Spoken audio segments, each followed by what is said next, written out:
So Wendy Cheatham. Here. Brent Lease. Travis Riggs. And Willie Counter. All right, we'll go into the demographer report. Okay, as one of the things that you all charged me with as a board was to try to get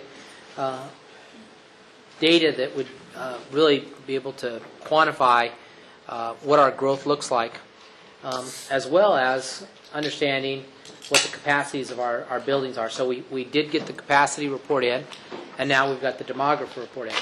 Hopefully all of you have, as you've looked at it, have seen that the demographer report actually complements, or it's starting to embed in also with the capacity report. They're not two separate things. They actually should be looked at collectively together. And in fact, when I passed the demographer report on to John Kerr, our capacity person, he immediately said, well, Mr. Wallace is going to have to change his document once this report's finalized. And so that's a good point, that we will have to update the capacity report after we finalize the draft of the demographer report.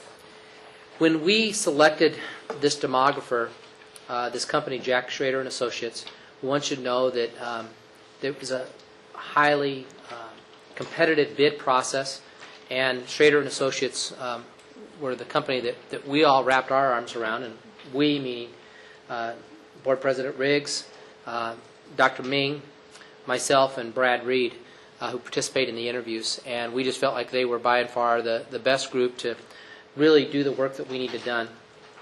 The demographer group is here tonight, and we have Cheryl King and Jamie Eiselman here, and I'm going to turn it over to them in just a few seconds. Their presentation will last probably just a little bit more than 30 minutes, and at the end of that presentation is really when we want to set up for a question. So, board members, I know it might be tough to hold back, but if you can, write down your questions, and I think it would be more efficient if we got through the entire report. We will share that we are videotaping tonight, so that board members that aren't here will be able to look at it, as well as the community. We'll post this on the website, so this is kind of a new tool to use to help get information out, and we appreciate the IT department and Andy Mays for helping set this up tonight to get us to a place where we can make this a bigger thing than just the group that's here tonight. So with that, I will turn it over to Cheryl and Jamie of Schrader and Associates. Thank you, Superintendent Poore. Good evening, members of the board, Superintendent Poore, audience members, welcome. I'm just going to very quickly let you know that Jack Schrader and Associates, we're a California-based company. We've been in business for 26 years. I've been working with Schrader and Associates for over 20 years. Jamie's been with us for 15 years. So we have a lot of experience with large and small districts throughout the country and throughout California. This is the introduction to our presentation. The report that we have prepared for the district that we've been working on for the last few months. We work closely with your district staff, business and community leaders during the preparation of this report. We were here once before and interviewed various members of the community, mayors and business people, and economic development people. The report is divided into 10 major components. The introduction, obviously, the mission and goals of the district, district and community demographics, which is the broader picture, land use and planning, economic development, spatial analysis, which Jamie will explain in a bit, enrollment projections, resident projections, which are different than enrollment projections, a facility analysis, which includes the capacity analysis that Superintendent Poore was talking about, and then recommendations for the district. Our major findings from this study: currently the 9th through 12th grade enrollments fall above the ideal capacity, and by the 2014-15 school year, they will exceed the adjusted capacity by 2014 seats. By 2016-17, 9th through 12th grade enrollments will exceed total facility capacity. It is imperative the district explore options for housing 9th through 12th grade students through the projection period, as the construction and modernization of school facilities cannot be accomplished in a short time period. Not only does the district need an immediate high school solution for housing students, but during this 10-year projection period, the district will also need to construct at least one elementary school and be 805 students over adjusted capacity by 2022-23, and acquire a site for a new middle school, being over capacity by about 290 students over the adjusted capacity by 22-23. And while junior high enrollments reach adjusted capacity by 2022-23, indicating no need for a new junior high, we highly recommend the district continue to monitor these enrollments annually, and we'll talk about why in just a few minutes.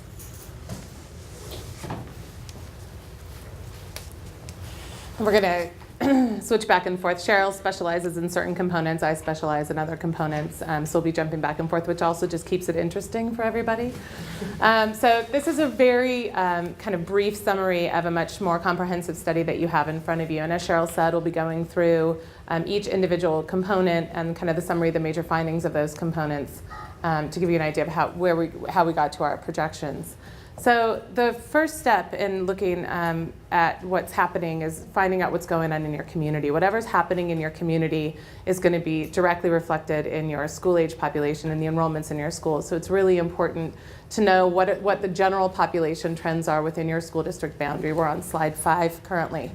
So in order to better understand your general population, we actually built a custom web application using your school district boundary. So in this section, when we talk about the general population, we're talking about all of the individuals that are living within your school district boundary, not just the school-age population, but the entire population. By building the web application, like I said, we were able to capture those population demographics, current and projected. And we sourced the data source that we use, Esri Business Analyst, online in the study. So here's your general population trends. And what the graph is showing you on slide 6 is the trend from 1990 all the way through to the current year, 2012, and then projected out to 2017. The demographic subscription provides 5-year population projections. And by looking at these, we can kind of validate our assumptions about what's going to happen to your school-age population. So as you can see here, the different colors on the bar graph represent different sections of the population living within the Bentonville Public School District boundary for each decennial census, and then the current year, and then projected 5 years forward. So the orange bars at the bottom are your under 5 population, and you can see that your under 5 population increased by almost 125% from 2000 to 2010. The population increased again by over 300 from 2010 to 2012, and is projected to increase again by a little under 1,000 through 2017. This kind of rapid population growth at these lower age levels is going to have a significant impact on your projections moving forward. We also look at the relevant school-age population. This is how it's grouped for projecting. The population is age group 5 to 19. We know some of the 5-year-olds haven't entered your schools yet. We know the 18s and 19-year-olds will have already graduated. But when we look at your general population trends, we can see too that population group age 5 to 19 within your school district boundary increased by 104% from 2000 to 2010 and is projected to increase by 11.5% through 2017. We look at on slide number 7, we look at your general population by race and ethnicity. We want to know how your community may be changing, any age or race-based demographic shifts. So as you can see, you're becoming more diverse. By 2017, it's projected that whites will comprise a little over 82% of the population, and all other, the proportion of all other races is increasing. And then we look at your general population by median age. As you can see, the median age has declined significantly since 1990 when it was 40.6. In 2012, it's 33.8, and it's projected to remain stable through 2017. This is really reflective of a rapidly growing population. The people that move in this country tend to be younger families that are either planning to have children or that have children. And so the rapid growth that you experienced really brought because of the economic growth that you had here and the housing boom really brought, and the job availability really brought younger families with children, and that's what this median age is reflective of. On slide 9, we start taking a look at your school district demographics. So what have your enrollments done historically?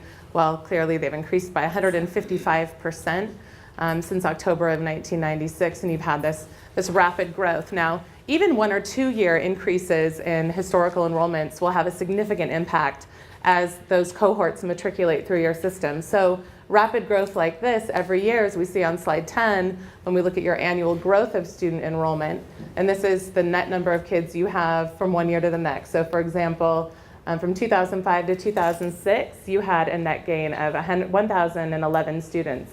And you can see that in 2007, that started to decline with the economic downturn.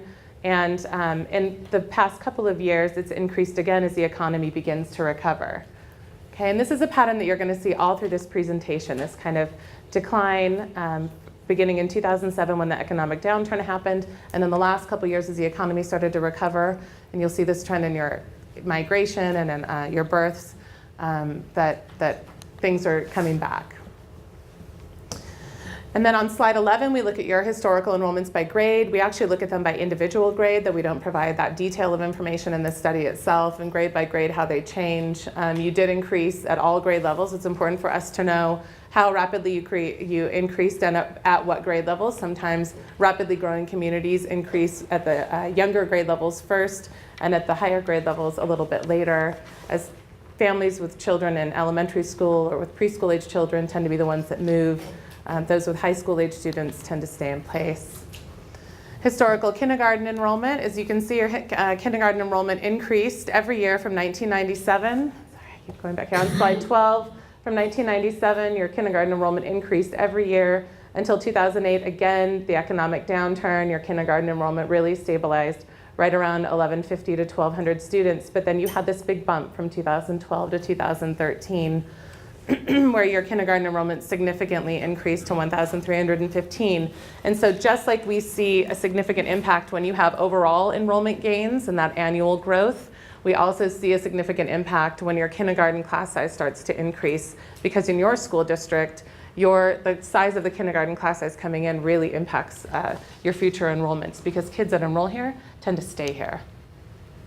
We also look at historical enrollment by socioeconomic factors on slide 13. In order to analyze your enrollment by socioeconomic factors, it's important for programming issues to know how your student population is changing, any demographic shifts that might be happening. Historically, your enrollments have been less diverse, but that trend is changing, just as it is in your general population, so we weren't surprised to see this in your school-age population. And also, since 2000, participation in your free and reduced lunch program has increased from 25.7% to 30.4%. We have this in more detail within this study itself. I'm going to hand it over to Cheryl to talk about student generation rates. Thank you. Slide 15. Okay, slide 15. Student generation rates are one of the critical components for future facility planning. When you analyze the impacts of future residential development, student generation rates can be used to project the number of students from new residential development that is expected to happen within your district from any planned development. The data is used to determine if and when and where new school facilities are needed and to make critical facility decisions. The housing mix of the planned development, including detached units, attached units, and multifamily apartments, is compared to similar housing in existing neighborhoods in the district to project how many students will reside in the new development. Next, the number of years a new development will take to be completed is calculated with the projected number of students from the various housing types, and this determines how many students from each grade level will be generated over the build-out of the new community. The Benton County Assessor's Office, this is a public thank you to them, provided a database of all residential housing units constructed within the school district boundary between 2006 and 2012. We then took that and cross-referenced it with the student address list for 1213 of the district and to determine the number of students generated per housing unit by grade level. A total of 5,663 units were constructed, generating a total of 3,242 students for the district to house, or a total per housing unit average of 0.572 students, K-12. It is critical to remain aware of new housing development as it comes online. It is critical to remain aware of the student generation factor and to work with the planning agencies. We met with all of them during this process. They should be monitored annually so for any significant variations to be accounted for in your planning efforts. And then we mapped all of them because we map everything, because we have Map Girl here. So we mapped all of the new housing units constructed in the district from 2006 to 12 and totaled them by the school boundary in which they were located. Homes constructed in the Apple Glen, Sugar Creek, Centerton, Gamble, Willowbrook, and Central Park school boundaries generated the highest number of students per unit. Homes constructed in the Mary May Jones and Cooper school boundaries generated the least number of students per unit. The number of students generated by new home construction varies greatly, 0.432 in the Cooper boundary to 0.728 in the Apple Glen school boundary. And there is a table within your study that shows them, and it shows the number of students generated by the housing units within that particular attendance area. This is slide 18. We also conducted research on current and future residential development. When we visited last month, we met with city planners, we met with the mayors of all the cities, Centerton, Bella Vista, and Bentonville. We also met with the judge of the county to talk about residential development and what trends they were seeing happen. They're seeing the same thing that we're seeing, which is that residential development is starting to pick up again. People are starting to build new housing units again. All the cities here have adopted guidelines for development. They've all communicated with one another. They experienced, as I said before, significant residential development. I'm sure it's no surprise between 2001 and 2006. And while development decreased between 2007 and 2009, it's picking up again. So coordination is really essential with the city planners and city staff. This is what happened in Bentonville. This is the building permit activity. This is the SOCDS. It's the HUD database of building permit activity. And this is only for residential units. So what you can see here is that you can see the trend, what the trend looked like until about 2006, 7. It started to decline, but you can see this, you can see this steady pickup and increase here again. And home sales are also increasing, so I'm not surprised that residential building is also increasing. The city of Centerton, while not as significant, you can see that they had this very high development in here, dropping very low in 2007, continuing to remain pretty flat, and now picking up once again in 2012. City of Bella Vista, again, a large increase here through 2005, and then a drop in 2006 and 2007, and then up flattening, although their planner says they are seeing development activity pick up again. Not as significant. The thing to note about residential development is it's not going to reach those levels that it reached in 2006 and 7 right away, but the cycle is beginning again, is what it's important to remember. Economic development. I met with Kathy Deck at the University of Arkansas. She's the director of the Center for Research and Economic Development, and Jamie and I met with her when we were here to talk about your economic development prospects.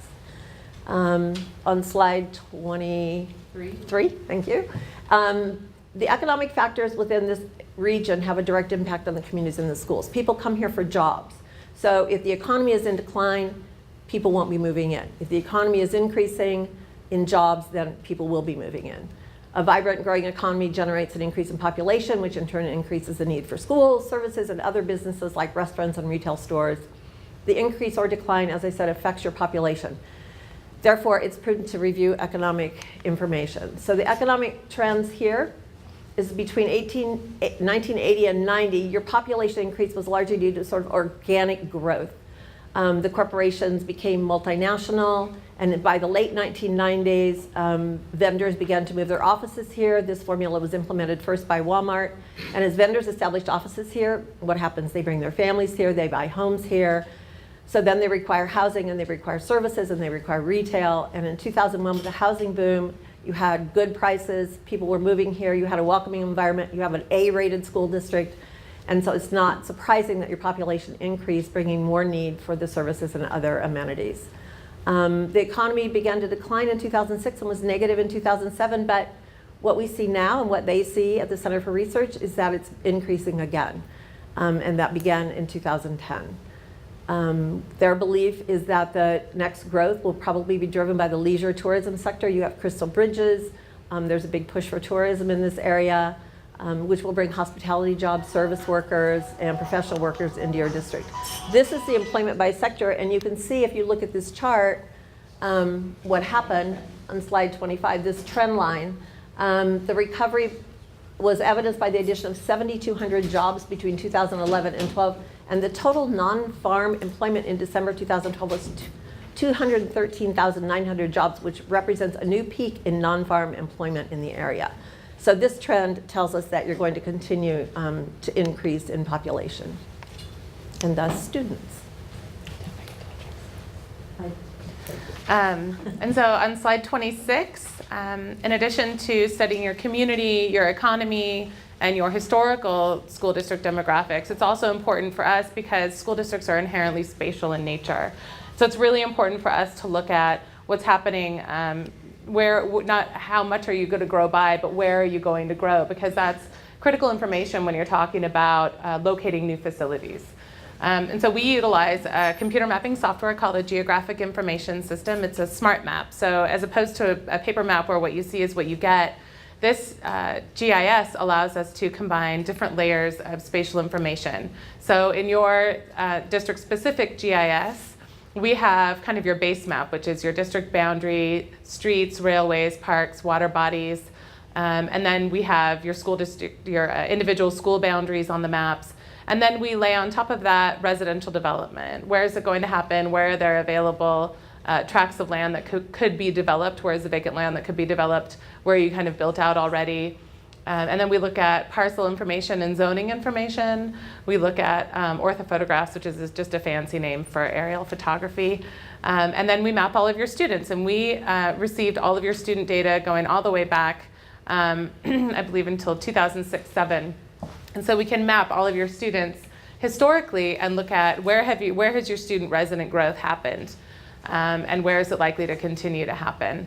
And so this information is really to provide you with information on, first of all, where has your student growth happened, where will it continue to happen, where do those kids go to school versus where they live, so how are they migrating throughout the district. And so it was important for us to use the smallest geography when conducting this analysis, and it's why we used your elementary school boundaries. And this information is meant to provide you with the critical information needed to change boundaries or, like I said, locate new schools. I didn't put all of the maps in the presentation because we're under kind of a time constraint. So you can see here that we mapped all of your district properties.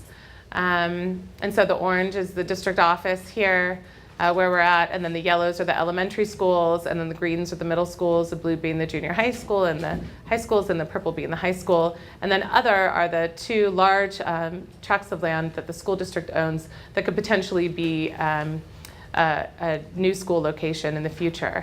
And then this is just an example. We mapped all of your individual school boundaries. We used your 2013-14 approved boundaries for the analysis because we're moving forward into that year.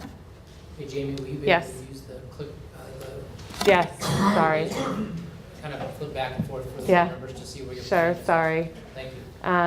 And so here we use the different colors here on the elementary school boundary map were actually the geographic entities that we used to capture your historical residents, to project the future residents, because they're smaller geographic areas. So while it might be confusing to look in this study and see, well, why are they combining our 9-12 student resident population by elementary school boundary? Well, that's because you only have one big high school boundary.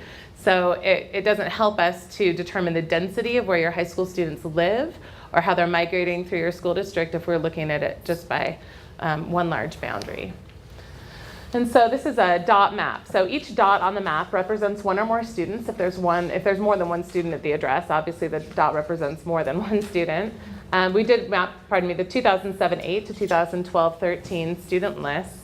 And we mapped them by taking the individual address of the student in the year that they were enrolled, and we pin it right in the middle of the parcel where that student resided.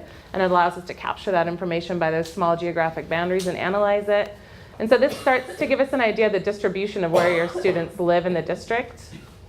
And I should note that these student totals may not directly correspond with the enrollment totals we're using. One are certified enrollments, and these are pulled from a student list or just pulled at kind of a different point in time. So they might be a little bit off. Two different data sources. So overall, the highest numbers, and on this map you can see the darker the elementary school boundary, the higher the number of students that live in that boundary. Now these are not enrollments, these are where the students live.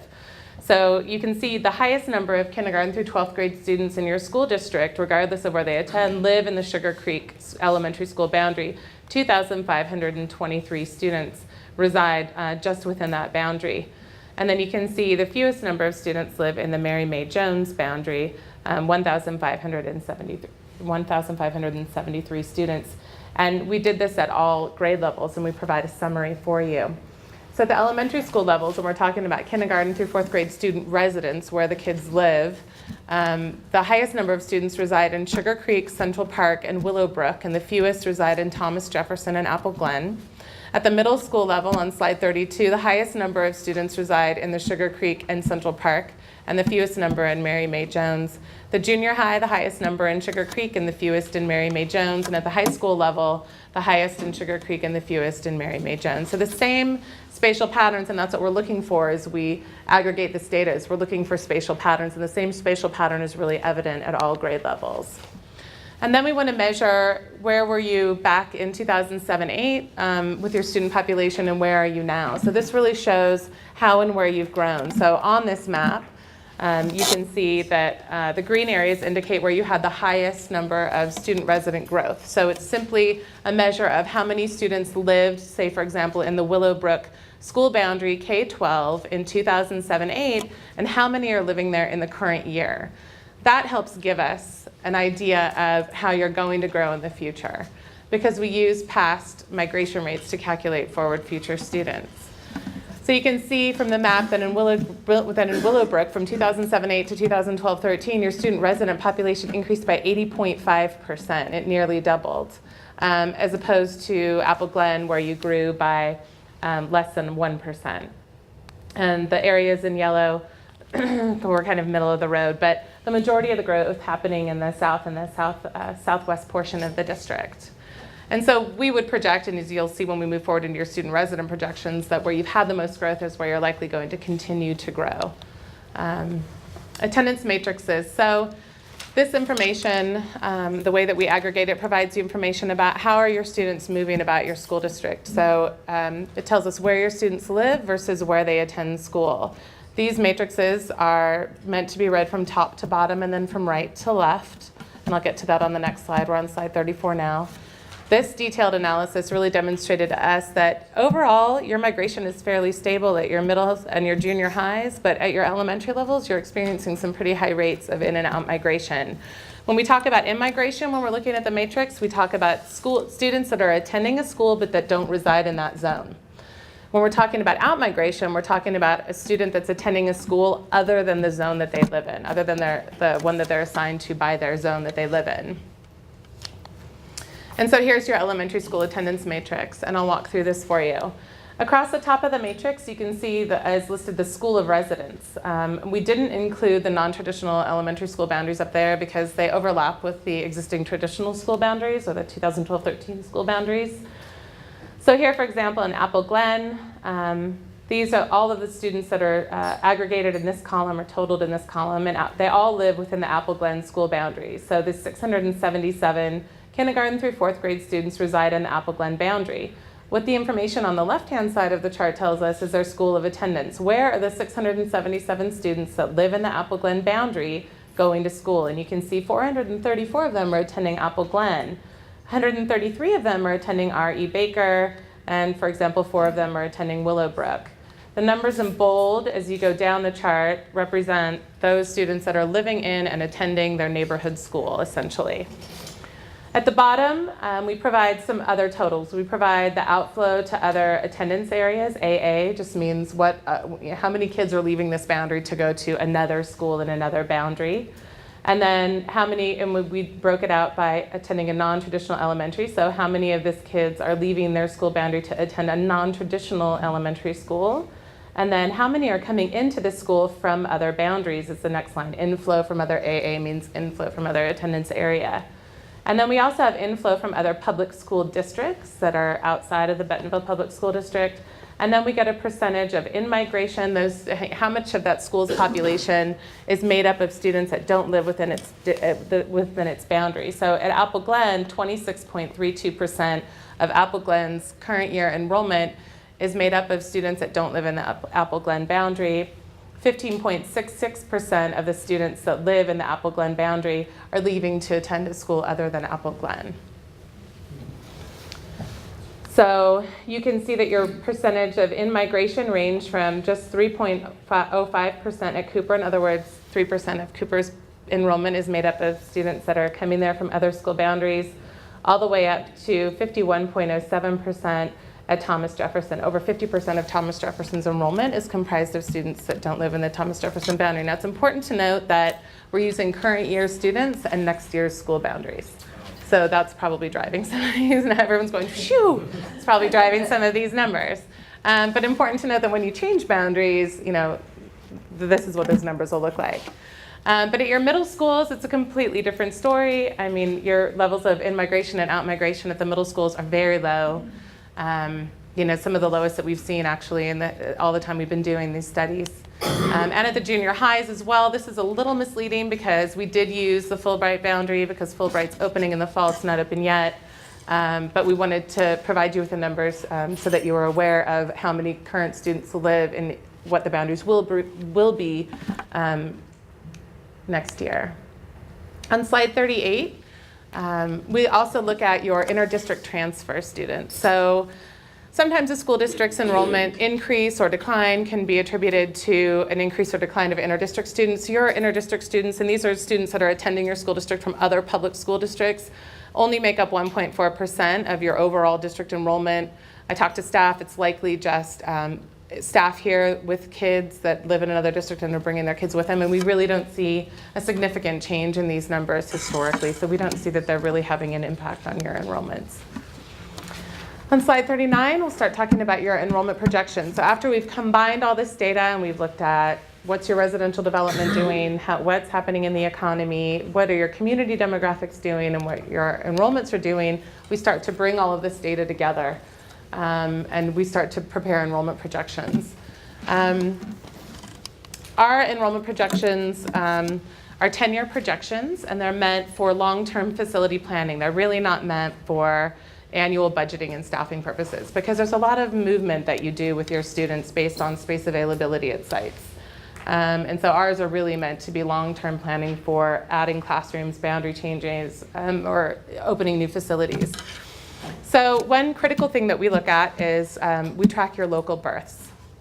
And this is how we project your kindergarten class size. Births have been and continue to be the single best predictor of the number of future kindergarten students that you'll need to house. It's great information because we know many births happen here, and there's a lag time between when the child is born and when they enter school 5 years later. So if we can draw a significant correlation between the number of births and the kindergarten enrollment that you have 5 years later, then we can use that correlation to project your kindergarten class size forward. The birth data in your county is collected by the Arkansas Department of Health using zip codes. So it's actually the smallest geographic area that we can collect birth data because of privacy issues. And it's based on the zip code where the mother lived when she had the child. So if somebody leaves her zip code to go have a baby in Oklahoma City, she's still counted as here because she lives here. So it's not where they have the baby, it's where they live.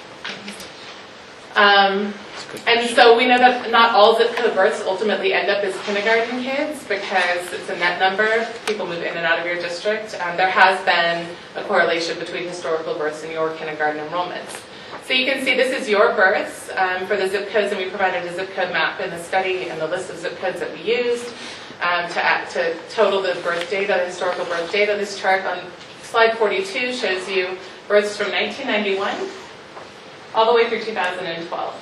And so again, we see the same trend.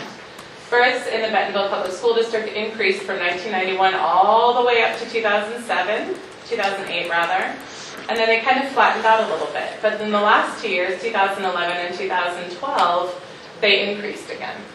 Okay, so that's important to know. We also break down the births by zip code. Here they are by zip code. So Bentonville 72712. The blue bars here on the chart on slide 43. So Bentonville actually saw the most significant increase in births from 2011 to 2012. While births in Bella Vista increased from 1991 to 2006, they remained stable or declined, and births in Cave Springs and Centerton increased and have remained stable. So in Bentonville is really where we saw the significant increase from 2011 to 2012. So that's important to note, to look at this by area as well. On slide 44, this is that comparison I was talking about. So on this graph, the blue bars indicate the births that we were looking at on the last slide. The red line indicates the kindergarten class size lagged 5 years. Now your kindergarten class size has always been well over 100% of what your births were. That's always indicative of in-migration. So you have a population that's here that has kids and enrolls them 5 years later, but you also have a significant increase of people that move here for jobs with families or with preschool-age children that enroll their kids.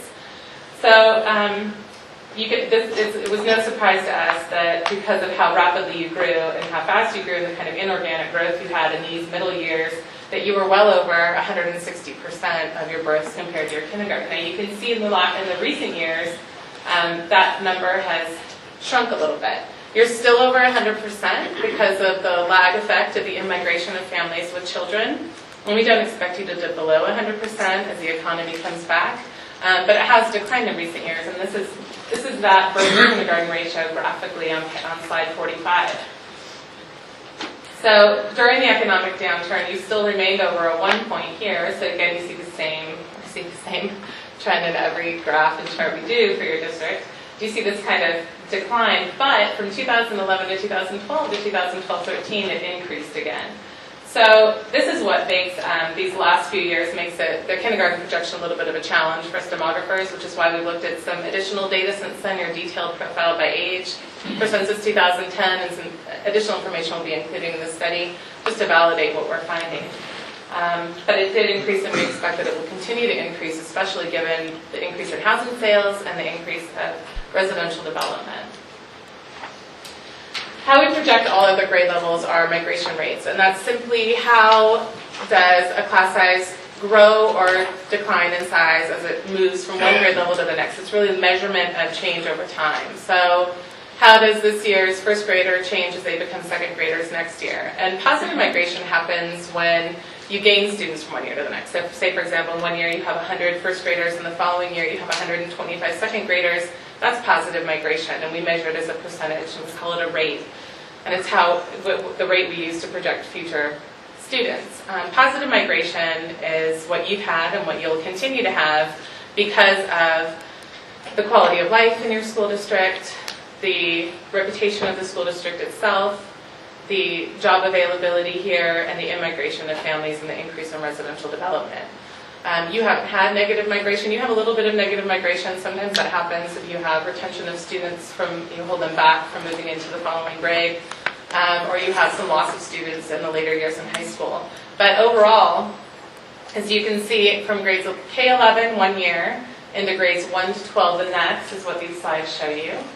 So, for example, on slide 47, from 2011, fall of 2011 to fall of 2012, you had a net gain of 1.31% students from grades K11 to grades 1-12. And we see the same trend in this chart and graph as we see everywhere else. But when you had all that massive growth happening and rapid development and immigration of families in the beginning of the decade, you had a significantly positive migration. And it declined when the economic downturn happened, but it's come back in recent years. And we see that same trend when we look at it at all grade levels. I didn't put all of the grade level slides in here, but I think it's important to note that the same pattern shows up at every grade level grouping. And it really is evident of the economic boom, the recession, and the subsequent recovery that's happening. So, when we talk about your enrollment projections moving forward, it's really important to understand cohort growth, and you have that in your school district. Your class sizes always increase in size as they progress through the grade levels. So, a kindergarten class that starts out as 713 and kindergarten, becomes 972 in 7th grade. And that's what that positive migration shows. So this chart on slide 49 shows you your 2002, your 2006, and your 2010 cohorts to give you an idea of how the kind of rapid enrollment growth that you've had in recent years is going to influence your future enrollments. Because when smaller cohorts, like the one that entered in 2002, are replaced with much larger incoming cohorts, and you still have positive migration at every grade level, you're going to have an increase in enrollments. And you're going to have significant increase in enrollments. So the enrollment projection model. One benefit of tracking all this is obviously using this trend data to project future enrollments. We provide 3 projection models, 2-year cohort, 3-year cohort, and 5-year cohort.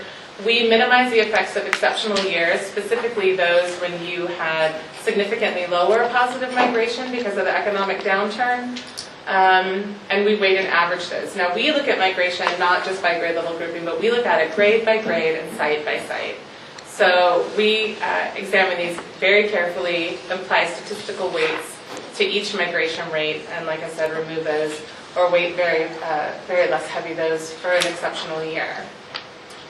So here's your most likely enrollment projection. You can see clearly on the graph, I think it shows it evidently here, these cohorts at the bottom left of these are your actual historical here from 2006, 7 to 2012, 13. You can see here these smaller class sizes, 800, 791, 827. As they move forward through and matriculate out of your district, they will be replaced by these class sizes that have come in recent years. And you can see when these start to move through, what happens over time to your overall class sizes and then your overall enrollments moving forward through the projection period.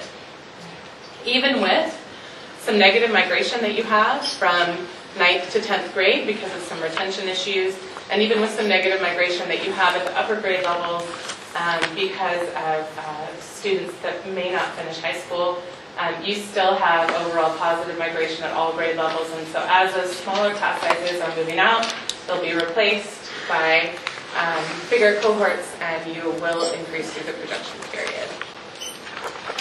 So we also provide enrollment projections by school. On slide 52, we talk about these. So I want to make a really important note that there is meticulous work that happens in the school district behind the scenes each year because of space availability issues, the way that you move students around, how many sections you have, what your teacher contracts allow you to staff up to.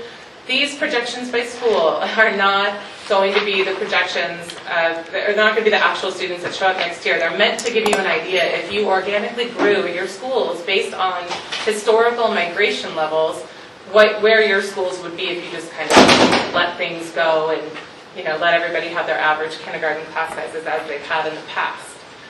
And it's important to know that these aren't meant for staffing or budgeting, but for long-term facility planning, and kind of give you an idea of, like I said earlier, where you're going to grow. Slide 53 provides the projections by school.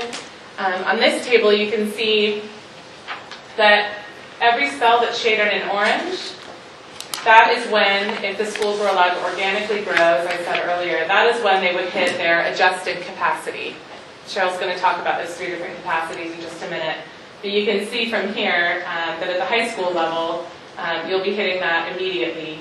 At the junior high is much later in the projection, but as we said in the first slide of the presentation, that through the projection period, you're going to have to deal with some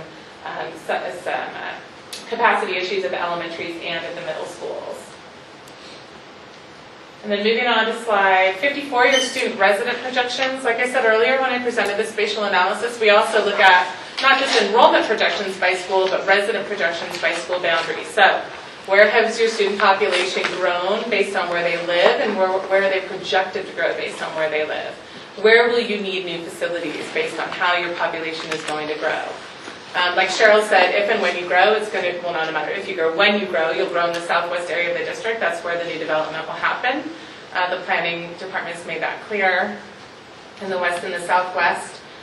The following projections take that into consideration. They're based on, like I said, the residence of the students. And since obviously your elementary students don't attend school where they live, these shouldn't be used for staffing or budgeting. We provide these through the 2022 through 2023 school year on slide 56. And as you can see, it shouldn't be a surprise that Willowbrook will experience the highest gains in student residents throughout the projection period. Overall, a gain of 62% of your kindergarten through 12th grade student residents, while Sugar Creek will experience the lowest gains in student resident growth, 3.9% over the projection period. These are broken down K4, 5, 6, 7, 8, 9, 12, again by elementary school boundary because those are the smallest geographic areas that we have, and are meant to help you decide where to site new locations. Can I just go back to the 3%? Can you show me on that graph where? So actually this 3.9%, this is K4, 5, 6, 7, 8, and 9, 12. This 3.9% is the total K-12. All right. But you mentioned Willowbrook being the highest. Right. So Willowbrook at K4 is 28.7, but at 5, 6 they're 59.3%, 7, 8 they're 79.9%, and 9, 12 they're 121.6. Because we had in the geographic boundaries on elementaries. Okay. Right. Right. Yeah. And it's no surprise to us that Willowbrook's going to grow because you grew by 80%, and most of that was at the lower grade levels because of that rapid development and growth that you have. And so it's not surprising to us that that's where you're going to have the highest degree of high school growth. Projections compared to facility capacities on slide 58. I'll hand it back over to Cheryl. Okay, slide 58. I'm trying to remember to say that. Okay, the capacity, the district have capacity study prepared, which I went through meticulously and read. Very interesting and very informative, and also utilizing your standards of loading. So the loading standards that applied to kindergarten through 12th grade were applied to the number of classrooms at each site. Total capacity means using every teaching station during every period of a traditional day. So it doesn't allow for any special program rooms, any kind of testing, counseling rooms, therapy rooms, none of that. So those functions would have to be in hallways, lobbies, portable classrooms, somewhere, but not within the traditional classrooms in the building. The adjusted capacity allows for those special rooms. And if you've had an opportunity to look at the study, it's very thorough. So the set-aside rooms are for the adjusted capacity. The set-asides are loaded as they would be loaded for those special uses. And so this allows the capacity to decrease a bit because you do allow different loading standards for those special use rooms. The ideal capacity. So this takes the adjusted capacity and uses a percentage for a given level. This is a good measure to allow for differences in scheduling, student movement, teacher assignment, and all creative kinds of programming, because you want to not always have it at the max. So if you have all the teaching stations loaded to the max, plus all the special use rooms loaded, then you have no additional room anywhere for any kind of flexibility. So the ideal capacity utilizes a percentage. 85% of the elementary and middle levels and 90% of the junior and senior high levels is used. These are your enrollment projections compared to capacities. So we took the enrollment projections that Jamie prepared and we looked at them by grade group in your district. So if you look at your K through 4th grade enrollment projections, you exceed the ideal capacity and you will exceed the adjusted capacity in 2016-17 and remain over the adjusted capacity through the projection period. Your 5-6 enrollment projections, you already exceed the ideal capacity, and you will exceed the adjusted capacity in 2018-19 and remain over the adjusted capacity through the projection period. The 7th, 8th grade enrollment projections exceed the ideal capacity. You will exceed the adjusted capacity in 2021-22 and remain over the adjusted capacity through the projection period.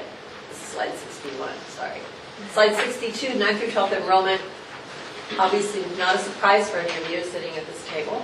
The 9th through 12th grade enrollment projections already exceed the ideal capacity and will exceed the adjusted capacity in 2014-15 and remain over the adjusted capacity through the projection period. Our recommendations, we've been through these at the very beginning, but we talked about the fact that where your 9th through 12th grade enrollments fall above the ideal capacity and when you will need a new high school, another high school. And not only do you need a high school solution for housing students, but you're also going to need to construct at least one elementary school and acquire a site for middle school. Question? It's not that first line where it says by the 2014 to 2015 school year, it's not going to be 2,000 over, right? Say that again, I'm sorry. It says it's going to be 2,000 over adjusted capacity next year. That's not correct, is it? Oh, by the end of the projection period. By the end of the projection period. Thank you. Right. Thank you.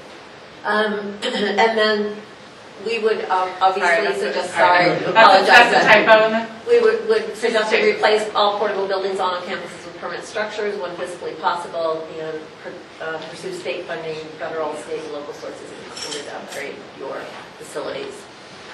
Importantly, maintain relationships with your city, the cities that you serve, and Benton County in order to continue to plan for the most effective use of facilities. Maintain ongoing relationships with businesses in your community in order to effectively track economic growth. Explore joint use projects with community groups, businesses and organizations, and governmental agencies. Utilize this study as a foundation for the development of a long-range plan incorporating the findings of this study, facility standards, ed specs, and attendance boundary changes if necessary. And we obviously recommend reviewing and updating this annually because we would hope to remain on track with the projections that we prepared for you. Questions? Slide 65.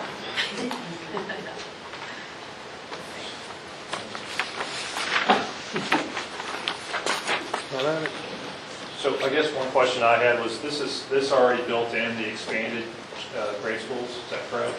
Additional capacity we're building at the 4 schools that we're The expanding. additional classrooms? Yeah, are they already included in capacity? Yes.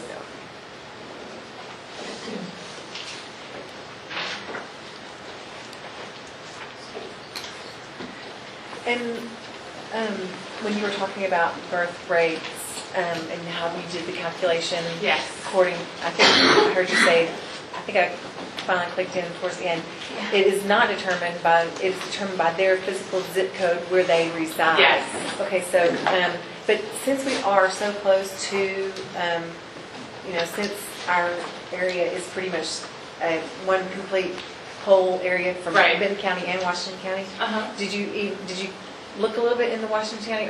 Are they having the same birth rate growth? Or I didn't. I'd be happy to, but we looked countywide at Benton County, and there have been some declines in Benton County, but you've increased in births. The demographics within each county, or even within the state, obviously, are vastly different, which is why it's important for us to try and capture just the births within your district. But we did look at Washington, but I'd be happy to. I was just curious whether or not you did or not, since people We're sorry. move up and down the corridor. I was just curious if it was part of the, I don't know. And that's Washington County, so Mhm. we'll have to look at that. Well, I mean, I'm not asking you to do anything. I was just wondering if you had. No, we didn't. Don't do any more. You don't want any more data? What? We want more data for free. Is that already in the bill? I'm kidding. And I had one other question. Can you explain a little bit more about cohort growth? Yes. That is, because I think when I've looked at our growth projections that kind of what our school district has traditionally done, if you see that map, that the kindergarten birth rate, or the kindergarten enrollment number, then it's just carried forward and dropped Right. into first grade and dropped into. That and doesn't happen. matriculates. Yeah, Okay, that there you doesn't go. happen. Your, and there's actually a figure in your study, and that shows, if you grab me the study, I'll find out exactly what figure it is, but that shows your current year student population and what size each current grade level was when they were kindergartners. Your cohorts increase in size, so And that's due to people moving into our Yes. area with kids Yes. in the preschool and Yes. school. And age other grade, kids. it happens at all other grade levels as well. So for example, you have very positive migration from 8th to 9th grade. That's likely due to, thank you. That's likely due to, that's on page 75 of the study. It's figure 46, and it's called Cohort Growth Since Kindergarten. On page 75 of the study, figure 46. So if you look at the current 12th grade class of 825 students, they started as 591 kindergartners. If you look at the current 6th grade class of 1,192, they started as 1,070 kindergartners. So when we measure your enrollment, we don't measure first grade one year to first grade the next year. We're measuring your cohorts over time. We're following that group of students as they progress through the grade levels year by year. And what this tells us is that, and what your positive migration is like from grade level to grade level, what that tells us is that whatever size your kindergarten class size comes in at, it's going to grow as it moves through the grade levels. The only thing that would cause it to stabilize or not to grow is if residential development slowed and didn't happen anymore. The economy went south. The economy. Or, I mean, really, If we had another the If you had another negative serious factors- economic downturn, and you saw what happened in all of your charts when there was an economic downturn. But meeting with Kathy Duck, looking at what's happening in the economy, developers don't build unless they think they can sell houses. And your building permits have increased overwhelmingly in the last couple And of in years. this, specifically building permits, it was, you were talking about Bentonville, Centerton, Yeah. and Bella Yes. Vista, so you looked at each, Yep. Yes. each one individually. Right. And that they all said the same thing. And Kathy Duck said the same thing.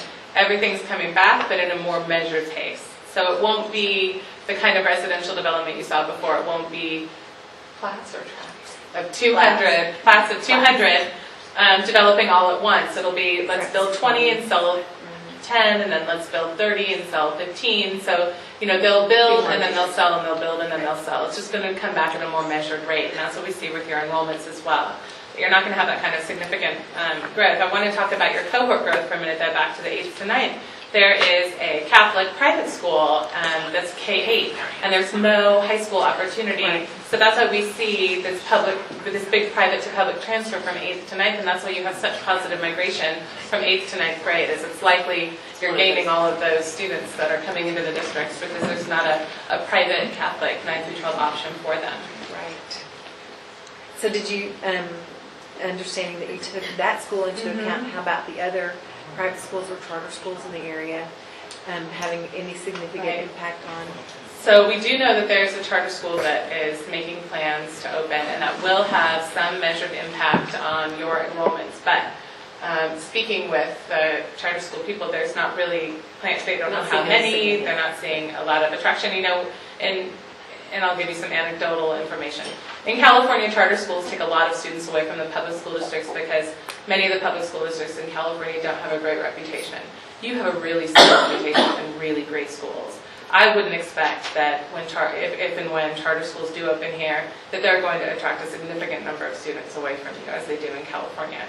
And so that's just kind of a wait and see. As we get better information, we can adjust your enrollment projections for those students that are registering from your school district into that charter school.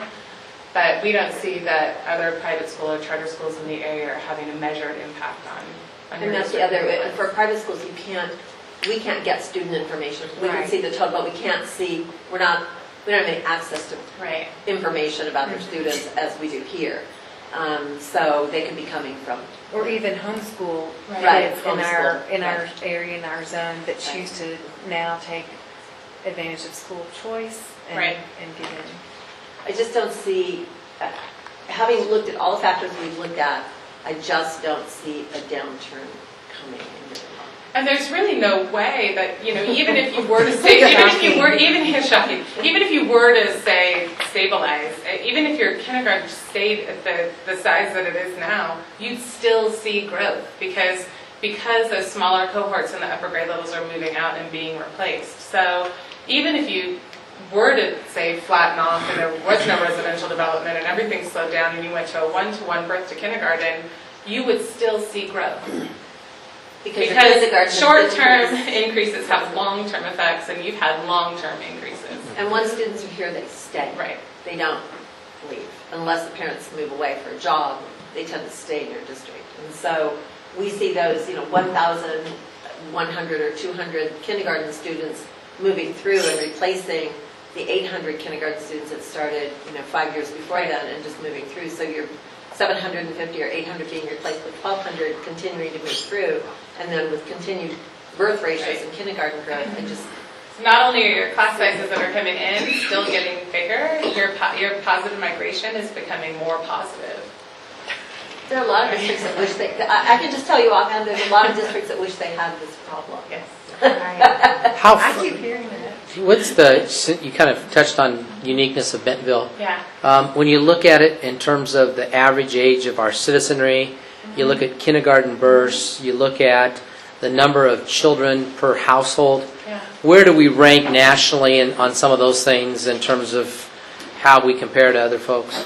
Well, I mean, as far as nationally from the student generation and students per household, I mean, you're right up there. You're at the high level of that. As far as your median age and the youthfulness of your population, certainly, as I said earlier, you're rapidly growing. So it depends on who we're comparing you to, but you're definitely unique in the nation right now that you have such low unemployment, such job availability, such great quality of life, and such a thriving economy and community that it really is drawing younger and younger families to your community, and those families have kids or are planning to have kids. And clearly that's the demographic that the developers are targeting, and so it's not a surprise how that's impacting your enrollments. Mr. Governor, I have a question. On page 73, the migration from 8 through 11 and then from 9 to 12, can you just talk a little bit about, I think I understand kind of what the reasons are for that. Right. If you care So to- on page 73, and that chart's difficult to look at. Keep in mind we're looking from 8th 11th to 9th 12th. We're looking at how many kids were there in 8th to 11th grade one year and to 9th through 12th the next year. This isn't in the slide presentation. It's just in the study on page 73, figure 45. And so you can see the same trend here. Now I should tell you that this looks negative, but the only negative migration you have at the high school level is from 9th to 10th grade. From 10th to 11th, historically you've been positive, and from 11th to 12th, historically you've been positive. So what's driving these negative numbers here is really 10th or 9th to 10th grade. And after talking to staff, what we realized is that a lot of that is that so those students aren't ready to progress to 10th grade, and so a lot of times they're kept back in 9th grade for a second year. And so while it looks like maybe you're losing students at the high school level, you're not. Some of the students are just being held back, and then they push forward in the next year. And that shows up in the positive percentages that you have in the upper grade levels. And you can see that in an actual chart of the cohort indices that we provide on page 76.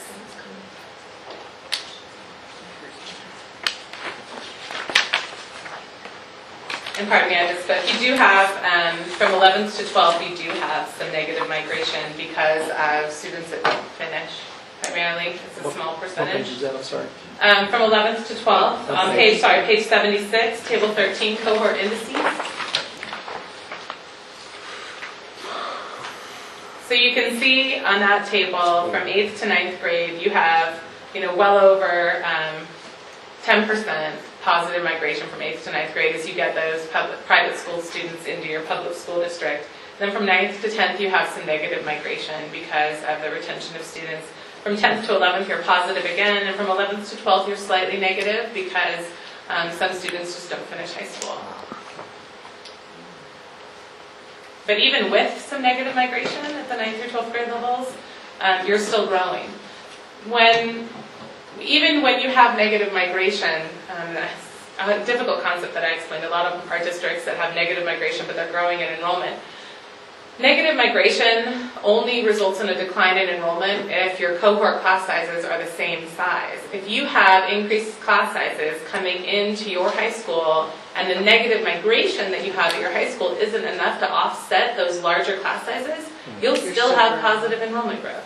So you might lose some kids from 10th to 11th each year, but it's not enough to offset the significant class size growth that you've had, in the last decade. And those kids are, moving into your high school grade levels now. Can you talk about the 9th to 10th grade, why the numbers are so high?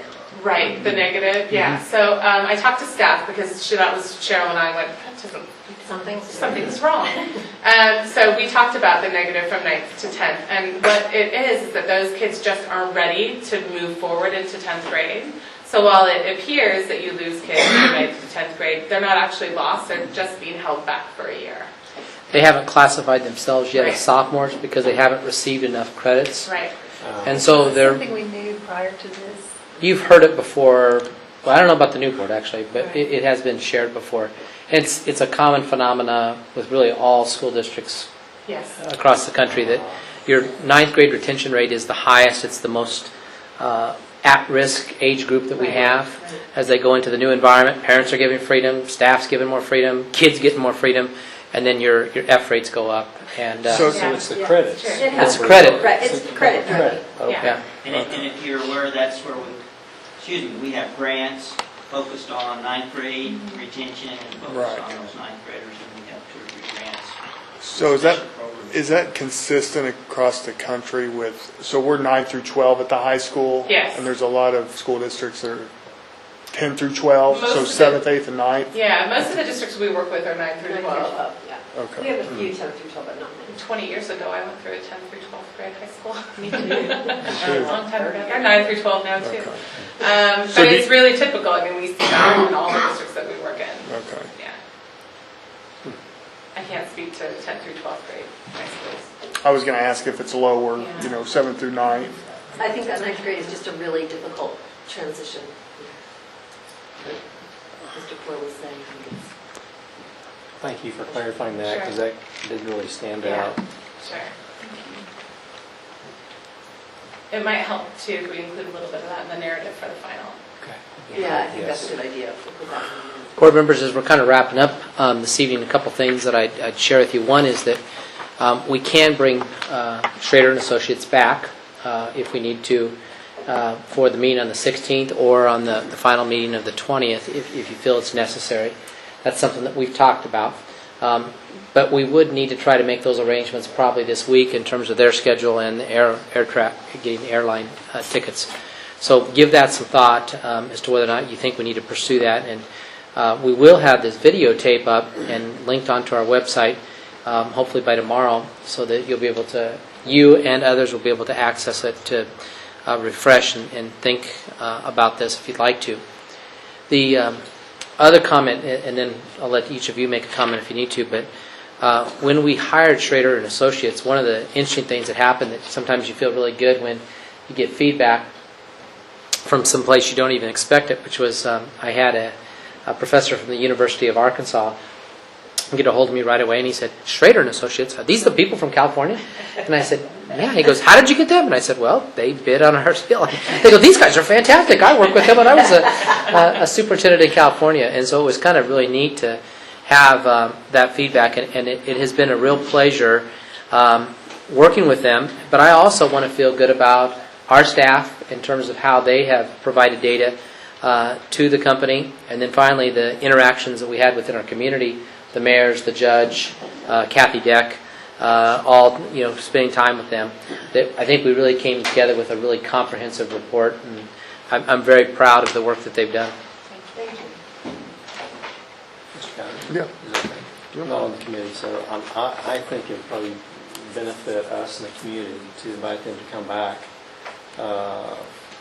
I don't know if the May 16th would be the right venue to do that, but we'll have our entire group there as a whole to review all the forum information.